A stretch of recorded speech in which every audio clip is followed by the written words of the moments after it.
Hello every one, പുതിയൊരു വീഡിയോയിലേക്ക് എല്ലാവർക്കും സ്വാഗതം.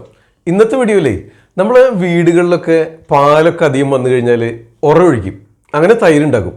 പാല് നിത്യേനയുള്ള ഒരളവിൽ ദിവസേന വാങ്ങിക്കുന്നത് ഉപയോഗിക്കുന്നത് തീർന്നു പോകുന്നു. പക്ഷേ ഏതെങ്കിലും ദിവസം കുറച്ചധികം വന്ന് എന്താ ചെയ്യുക, തൈരുണ്ടാക്കും, ഉറവൊഴിച്ച് തൈരാക്കും അല്ലേ.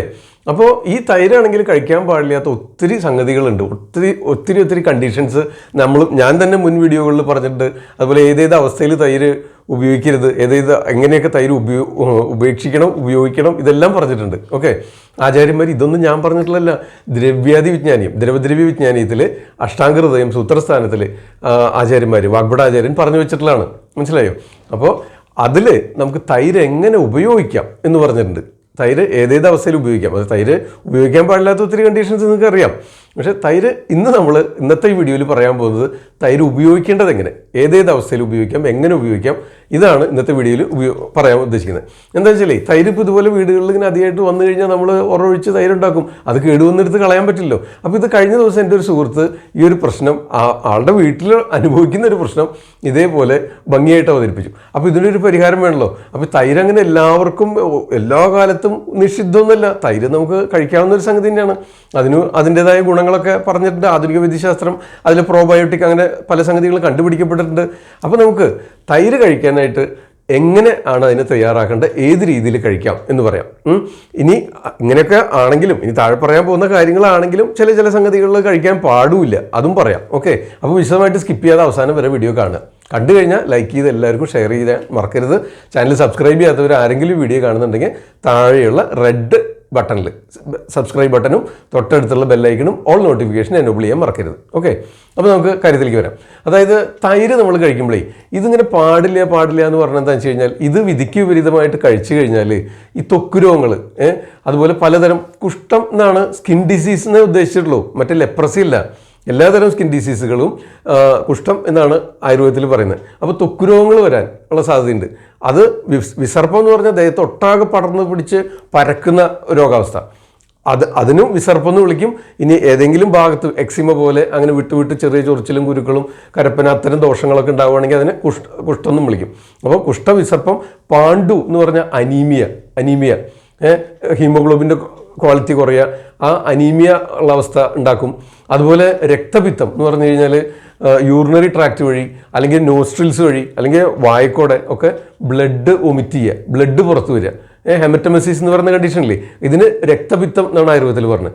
അപ്പോൾ രക്തപിത്തം, പാണ്ഡു, അതുപോലെ വിസർപ്പം അല്ലെങ്കിൽ കുഷ്ഠം, ഇത്തരം കണ്ടീഷനുകളൊക്കെ കാലാന്തരത്തിൽ കണ്ടിന്യൂസ് ആയിട്ട് നമ്മൾ ഉപയോഗിച്ചാൽ വരാൻ സാധ്യതയുണ്ട് തൈര് ഉപയോഗിച്ചാൽ. ഇതെന്താ അതിന് കാരണം എന്ന് വെച്ച് കഴിഞ്ഞാൽ, തൈര് ചൂടാണ്, ഒപ്പം തന്നെ അതൊരു വിദാഹിയായിട്ട് ശരീരത്തിൽ ഒരു ഉൾപ്പുഴുക്കുണ്ടാക്കും. ഇത് കഴിച്ചു കഴിഞ്ഞാൽ നമ്മൾ ചിക്കനും ബീഫും അല്ലെങ്കിൽ എഗ്ഗൊക്കെ കഴിച്ചു കഴിഞ്ഞാലേ ചിലർക്ക് കാണാം ഈ പിത്തപ്രകൃതി ആയിട്ടുള്ളവർ അല്ലെങ്കിൽ പിത്തസംബന്ധമായ രോഗാവസ്ഥകളോ ശരീരപ്രകൃതി ഉള്ളവർക്ക് മൊത്തത്തിൽ ചെവിയൊക്കെ ഇങ്ങനെ ചൂടെടുക്കുക, മൊത്തം ചൂട് അനുഭവപ്പെടുക, ഇങ്ങനെ ഉണ്ടാവില്ലേ. ഇതേ അവസ്ഥ തന്നെയാണ് തൈര് കഴിക്കുമ്പോൾ ഉണ്ടാകുന്നത്. ഇതിനാണ് ഈ വിദാഹം എന്ന് പറയുന്നത്. അതായത് നമ്മൾ കഴിച്ച് നമ്മുടെ ആമാശയത്തിൽ എത്തി ദഹിച്ചതിന് ശേഷം ശരീരത്തിൽ മൊത്തം ഒരു പുഴുക്കം, ഒരു ചൂടുണ്ടാക്കുക.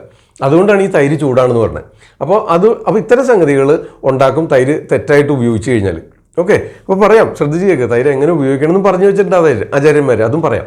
ഓക്കെ, അപ്പോൾ ഇങ്ങനെ താഴെ പറഞ്ഞിട്ടുള്ള സംഗതികളൊക്കെ ആണെങ്കിൽ കൂടി നമ്മൾ തൈര് ഇങ്ങനെ നിത്യേന കഴിക്കരുത്, ഡെയിലി കഴിക്കരുതെന്ന് പറഞ്ഞിട്ട്, അതുപോലെ രാത്രി കാലങ്ങളിൽ കഴിക്കരുതെന്ന് പറഞ്ഞിട്ട്, ചൂടാക്കി തൈര് കഴിക്കരുതെന്ന് പറഞ്ഞിട്ട്, ചൂടോടെ കഴിക്കാൻ പാടില്ല, രാത്രി കാലത്ത് കഴിക്കാൻ പാടില്ല, ദിവസേന കഴിക്കാൻ പാടില്ല.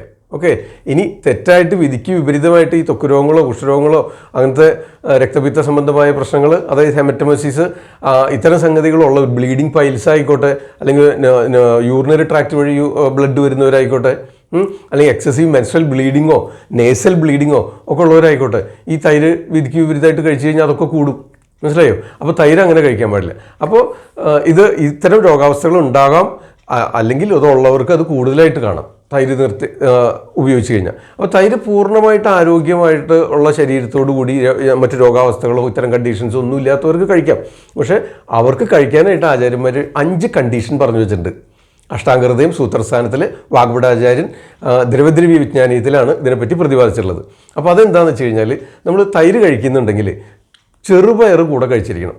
അപ്പോൾ നമ്മളിപ്പോൾ ഒരു ഉദാഹരണത്തിന് ചോറിൽ കൂട്ടി കഴിക്കുകയാണെന്ന് ഉദ്ദേശിക്കുന്നുണ്ടെങ്കിൽ അതിൻ്റെ കൂടെ ഒരു ചെറുപയർ കൊണ്ട് തയ്യാറാക്കിയ ഒരു കറി വേണം, അല്ലെങ്കിൽ ചെറുപയർ തോരൻ വെച്ച് കൂട്ടി കഴിക്കണം, അത്രയേ ഉള്ളൂ.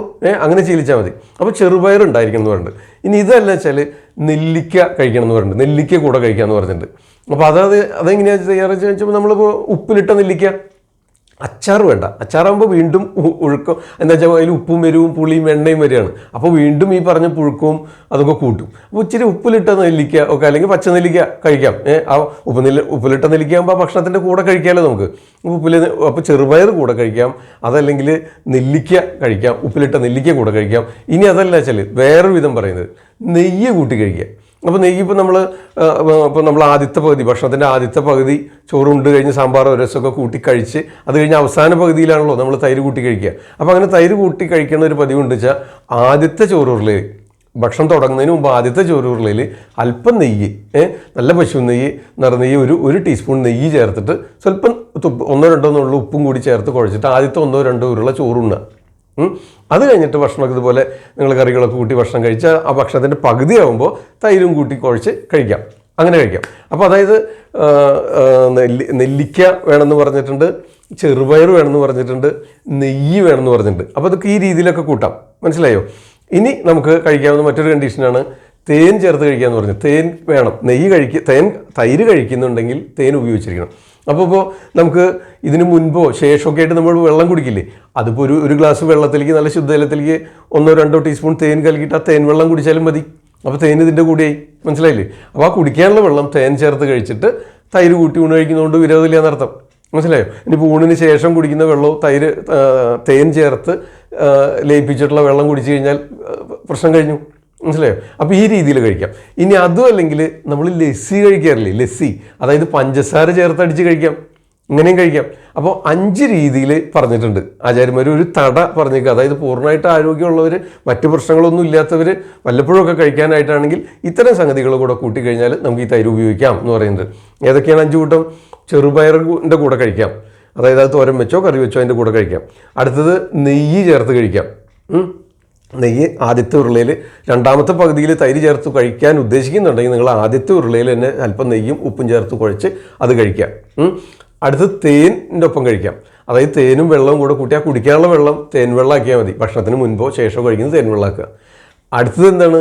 ലസ്സി പോലെ പഞ്ചസാര ചേർത്ത് അങ്ങനെ കഴിക്കാം. അപ്പോൾ ക്ഷീണമൊക്കെ തോന്നും നമുക്ക്, രാവിലത്തെ നേരം പുറത്തൊക്കെ ഒന്ന് പോയി വന്നു, അതല്ലെങ്കിൽ വൈകിട്ട് ഒരു ഇച്ചിരി ക്ഷീണവും തളർച്ചയൊക്കെ ഉള്ളപ്പോൾ ഈ തൈര് ഇച്ചിരി കഴിക്കുക. അപ്പോൾ ആ തൈരിൽ നല്ലോണം പഞ്ചസാര ചേർത്തിട്ട് കഴിക്കുക. അപ്പോൾ അങ്ങനെ കഴിക്കുകയാണെങ്കിലും വിരോധമില്ല. ഇനി മറ്റൊരു സംഗതിയാണ് നെല്ലിക്കയുടെ ഒപ്പം കഴിക്കാം. അപ്പോൾ നെല്ലിക്ക നമ്മൾ ഭക്ഷണം കഴിക്കുമ്പോൾ എങ്ങനെ കഴിക്കുക? നമ്മൾ ഉപ്പിലിട്ട് കഴിക്കുക. അച്ചാറാകുമ്പോൾ എന്താ കുഴപ്പം വെച്ചാൽ ഉപ്പും എരിവും പുളിയും എണ്ണയുണ്ട്. അപ്പോൾ ഈ വിദാഹവും ഉൾപ്പൊഴുക്കും ചൂടും പിത്തത്തിൻ്റെ വർധനയൊക്കെ കൂട്ടും. അപ്പോൾ അതുകൊണ്ട് ഇച്ചിരി ഉപ്പിലിട്ട് നെല്ലിക്ക കഴിക്കാം. ഇനി പച്ചനെല്ലിക്ക കഴിക്കാനും മതി. അപ്പോൾ ഇങ്ങനെ 5 കണ്ടീഷന് തൈര് കഴിക്കാമെന്ന് പറഞ്ഞിട്ട്, ഇങ്ങനെയൊക്കെ ആണെങ്കിൽ പോലും ആചാര്യം വീണ്ടും എടുത്ത് പറഞ്ഞിട്ടുണ്ട്, നിത്യേന കഴിക്കരുത്, രാത്രി കാലത്ത് കഴിക്കരുത്, ചൂടാക്കി കഴിക്കരുത്, ഇത് പറഞ്ഞിട്ടുണ്ട്. ഇങ്ങനെ 3 കണ്ടീഷൻ പറഞ്ഞിട്ടുണ്ട്. ഇനി ഇതുപോലെ ഒരു സംഗതിയും കൂടെ ഉണ്ട്. നമ്മൾ ഒഴിച്ചിട്ട് അതിങ്ങനെ പുളിച്ച് പാകമായിട്ട് വരുന്നതിന് മുമ്പ് ഇങ്ങനെ വിളുവിളാന്നിരിക്കുന്ന ഒരു അവസ്ഥയില്ലേ, ആ തൈരായിട്ട് ഫോംഡ് ആയിട്ടുണ്ടാവില്ല, അന്ന് ഒഴിച്ചിട്ടുണ്ട്.